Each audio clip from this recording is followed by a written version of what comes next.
ప్రజలలో ఉండే వ్యతిరేకత అనేది స్లోగా బయలుదేరుతాను అనేది అందరికీ అర్థమవుతుంది. దానికి 3 ఉదాహరణలు చెప్తాను. మొన్న జరిగిన జెడ్పీటీసీ లేకపోతే స్థానిక సంస్థల ఎక్కడన్నా ఖాళీలు ఉంటే దాన్ని ఫిలప్ చేసిన ఎలక్షన్స్ జరిగినాయి 27వ తారీఖు పోయిన నెల. దాంట్లో 57 చోట్ల ఎలక్షన్ జరగాల్సిందే 50 చోట్ల మాత్రమే ఎలక్షన్ చేశారు. 50 చోట్ల ఎలక్షన్ చేస్తే 39 చోట్ల వైఎస్ఆర్సీపీ వాళ్ళు గెలిచారు. మనందరికీ డౌట్ వస్తుంది, అందరూ వైఎస్ఆర్సీపీ వాళ్ళే కదా, మరి 39 మంది ఎందుకు గెలిచినారు అని. అంటే ఆ 11 మంది ప్రలోభాలను పెట్టారు. ఎక్కడో 1-2 చోట్ల తప్ప రాష్ట్రంలో ప్రతి చోట ప్రలోభాలు పెట్టారు. 7 చోట్ల ఇంకా ఎలక్షన్ జరపలే. ఎందుకు ఎలక్షన్ జరపలే అంటే అక్కడ కూడా టీడీపీ వాళ్ళు ఎక్కి దాంట్లో కూర్చోవాలా ఆ పోస్టులో అని చెప్పేసి చేయలే. కానీ ఎక్కడన్నా కానీ ఇది ఎందుకు చెప్తాను ఉదాహరణ అంటే, ఎక్కడన్నా కానీ ఒక నాయకుడు కార్యకర్తలకు కావచ్చు లేకపోతే కింద ఉండే వారికి భరోసా ఇస్తారు. జగన్మోహన్ రెడ్డి గారికి నమ్మకం ఉంది, నేను మళ్ళా వస్తాను, ఎందుకంటే కూటమి ప్రభుత్వం ఉండదు, వాళ్ళు ఎట్లా హామీలు నెరవేర్చారని జగన్మోహన్ రెడ్డి గారికి తెలుసు. కానీ అది ప్రజలకు ఎంతవరకు అర్థమైందో, ఎలక్షన్ ఇప్పుడే ఓడిపోయినాము కానీ ప్రజలకు ఎంతవరకు అర్థమవుతుందా అర్థం కాదా అనేది జగన్మోహన్ రెడ్డి గారిలో కొంత డౌట్ ఉండింది. దాంతోపాటు పెద్ద నాయకులు ఎవరైతే ఏసీల్లో కూర్చున్న ఎంపీ నాయకులు అందరూ పోయారు, విజయసాయి రెడ్డితో సహా మొదలుకొని ఎంపీలు అందరూ పోయినారు. కానీ పార్టీని అంటిపెట్టుకుని ఉన్న వాళ్ళు ఎవరు? గ్రౌండ్ స్థాయిలో ఉండే ఎంపీటీసీలు కార్యకర్తలు వాళ్ళు పార్టీకి నిలబెడితే వాళ్ళ అండగా నిలుస్తున్నారు.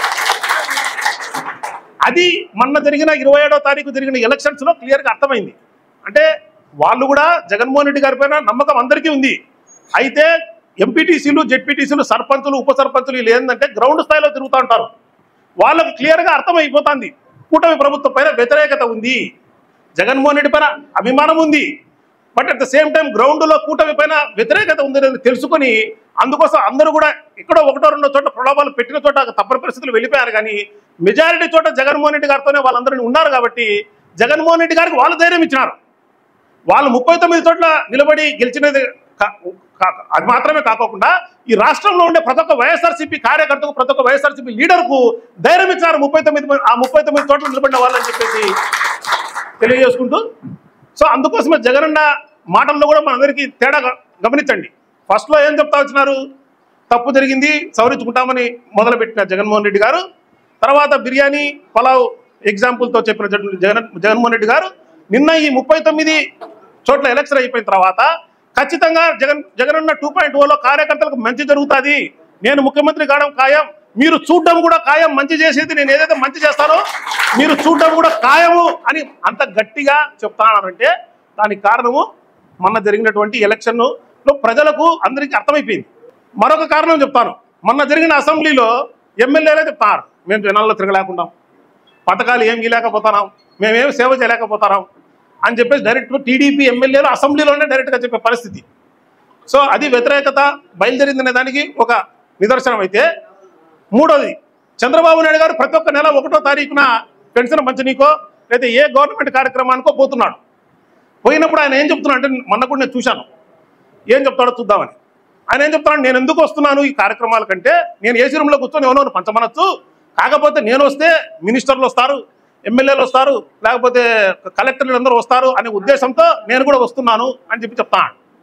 చంద్రబాబు నాయుడు రాష్ట్ర అధ్యక్షుడిగా వస్తున్నాడు, కానీ కనీసము ఒక్కొక్క వార్డులో పంచాయతీలో పెన్షన్ పంచుతా అంటే వార్డు గ్రామ లీడర్లు కూడా రావడం లేదు. ఎమ్మెల్యే కదా పక్కన పెట్టండి.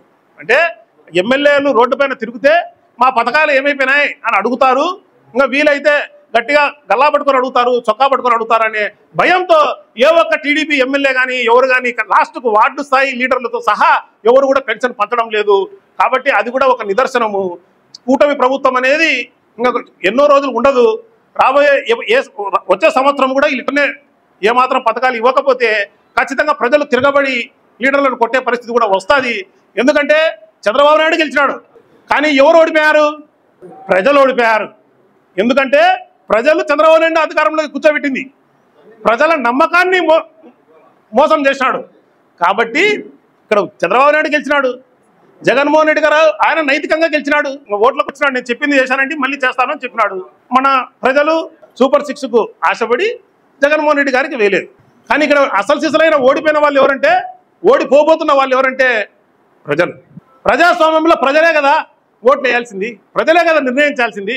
మరి లాస్ట్కు ప్రజాస్వామ్యాన్ని కూనీ చేస్తూ ప్రజల్నే మోసగిస్తూ ప్రజల్నే ఓటమి పాలు చేసినటువంటి చంద్రబాబు నాయుడు చరిత్రహీనుడుగా మిగిలిపోవడం ఖాయమని చెప్పేసి